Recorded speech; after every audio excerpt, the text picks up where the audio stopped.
Welcome to the ULI podcast series, recorded live at the Sea Change Summit in Barcelona, where we speak with our members, leaders at the forefront of decarbonisation and sustainability. In each episode, we dive into innovative solutions, explore challenges, and share insights that are shaping the future of our cities, industries, and communities. Join us as Clemens Brenninkmeijer, Head of Sustainability at Redevco, takes on the tough questions of sustainability in real estate. While there are promising signs of progress, he highlights the frustration of making decarbonisation financially viable in an industry focused on short-term returns. Clemens calls for clearer examples, actionable data, and longer-term decision-making to overcome barriers like stranded assets and life cycle timing. He shares how Redevco is using carbon pricing to drive transparency and questions if standardization could unify the industry.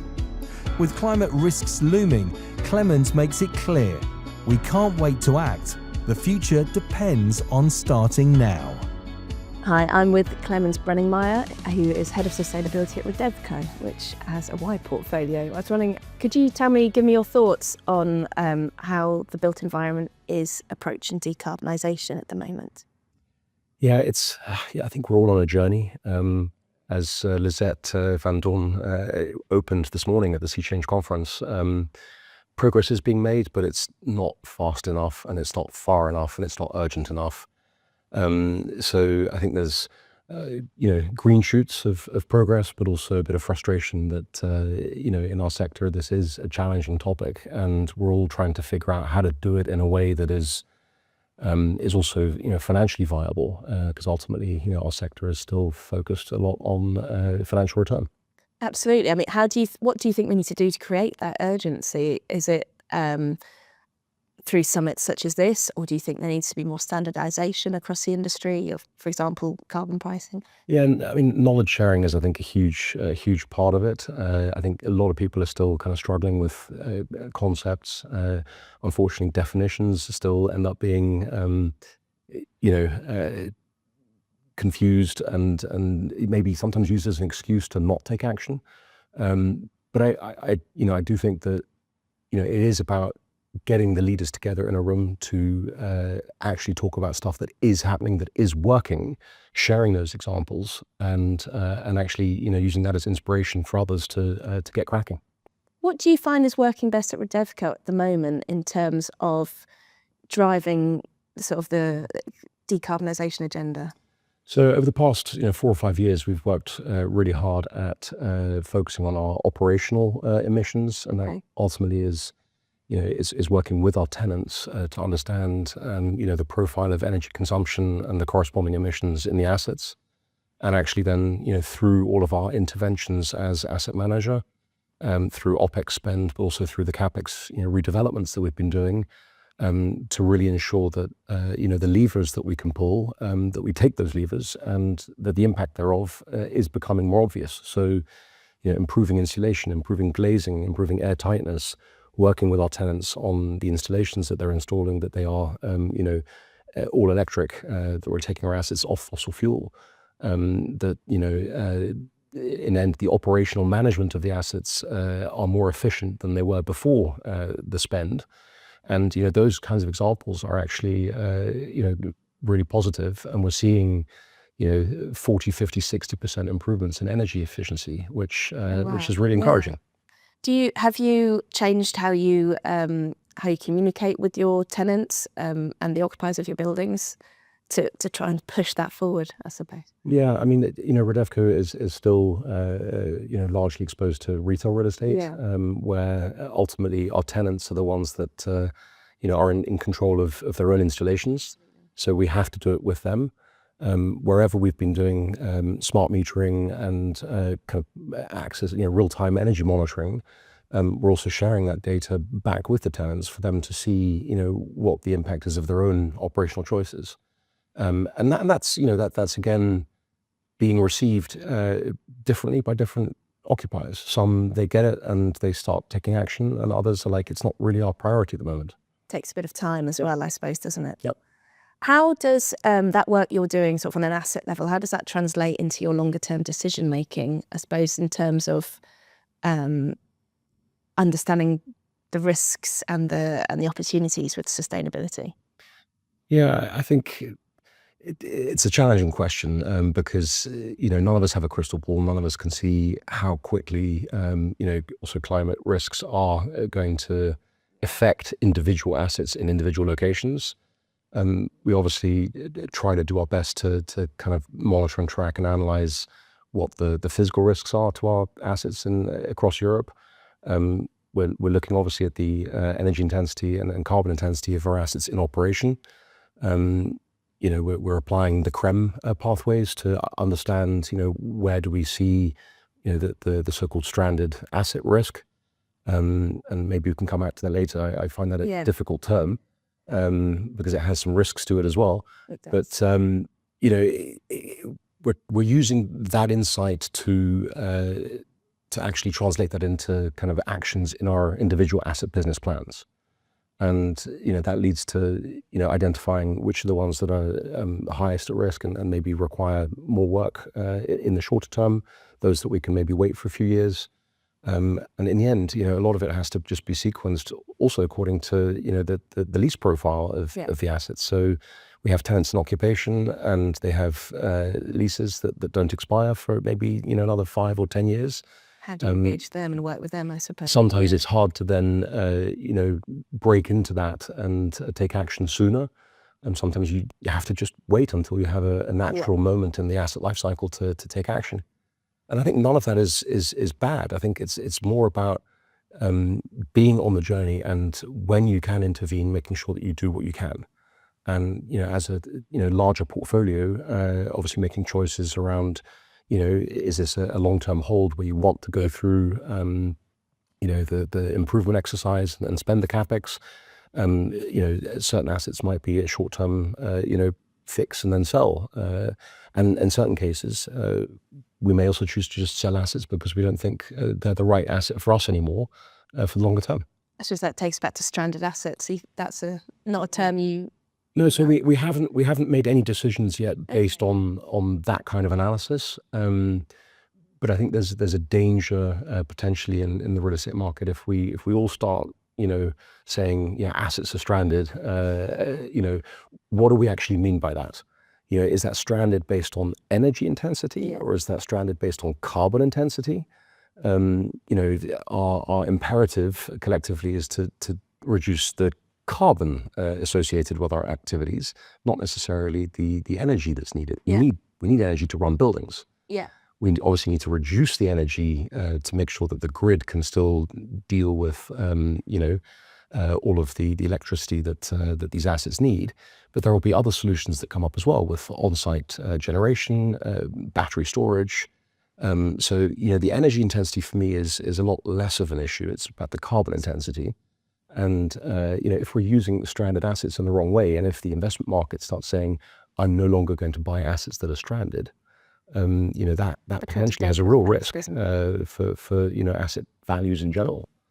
So do you think this where there might be a role for a standardized approach to, say, carbon pricing, for example, to help reduce that risk of different ways of approaching it, I suppose? I mean, carbon pricing is again one of those tools that are probably controversial. I'm sure that some parties would not really like it. I think others are exploring. Redevco has definitely explored. We've done our research, we've done our homework, and we've decided to apply a carbon price to our development activities. Okay. So that for the redevelopments or the developments that we do, we want to have a whole life cycle carbon assessment of the development work, even though that is mostly all scope 3 emissions. It's something that we can influence. We can decide which partners we work with, which architects, which design team partners, which consultants, which contractors. We can put principles in place around design methodologies, materials choices, construction methodologies, etc. So that's something that we want to then apply a carbon price, to really make transparent in our design process how different choices will have an impact on the end result. And, that's going to be a learning journey as well. We'll have to play around with that. There'll be plenty of scenarios that can come up in terms of, do you still go with, a concrete structure, or do you go for a steel structure, or do you go for a mass timber structure or a hybrid structure? The right option will be dependent on the local situation, on the functional need of the building, but you want to be able to model that out and understand the consequences of those choices.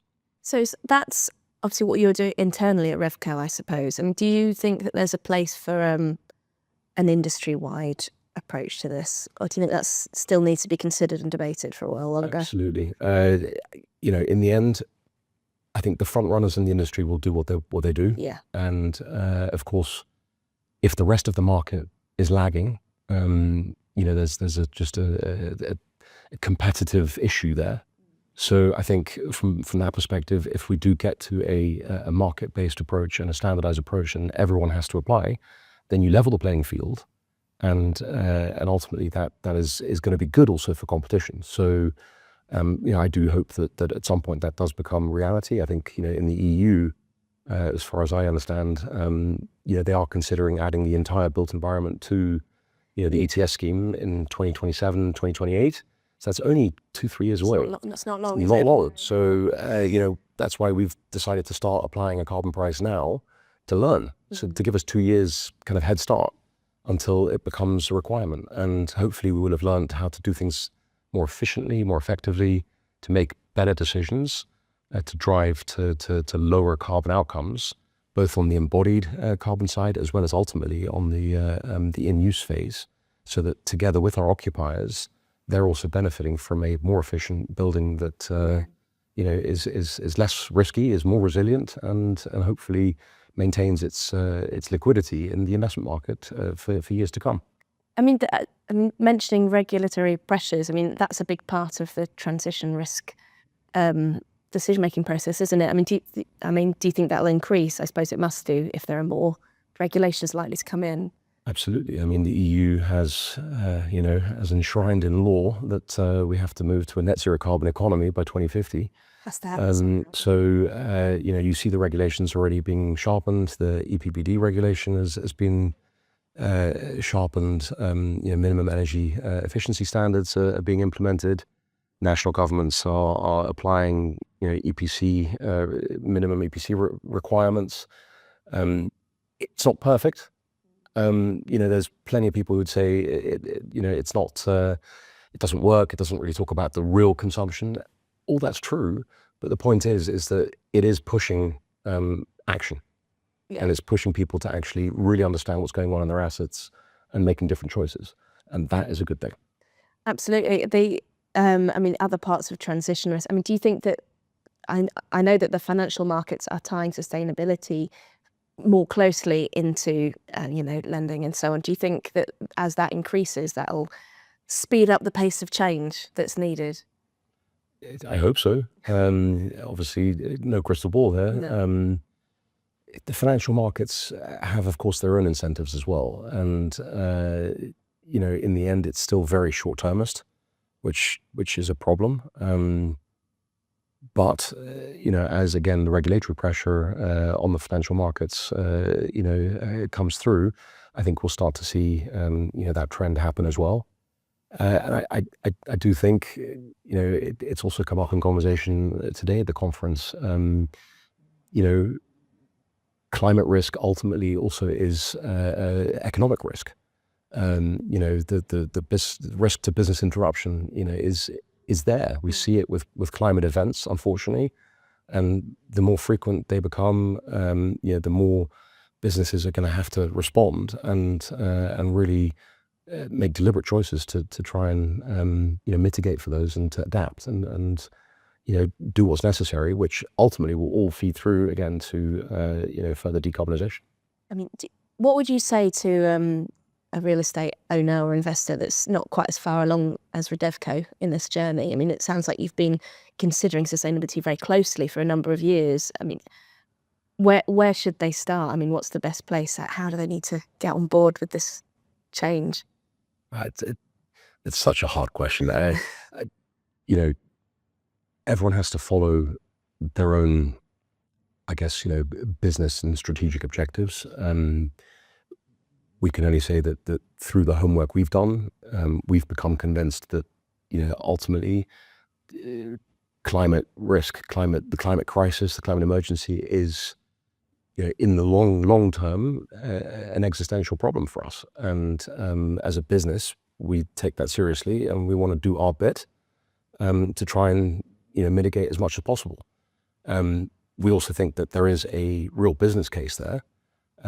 It may not be visible today at all times, but I think with regulation that is just becoming ever stricter, we're going to be forced to go that direction anyway. And purely from an economic standpoint, doing it today is better than waiting for a few years. Absolutely. So from that perspective, don't delay, just get cracking. Absolutely. Well, thank you so much for your time. I really appreciate it, and enjoy the rest of the summit. Thank you very much. Thank you. Thank you for joining us in this insightful conversation. It's clear that tackling decarbonisation and driving sustainable change requires collaboration, innovation, and a unified vision. Together we can learn from diverse perspectives, share best practices, and take actionable steps towards a more resilient and sustainable future.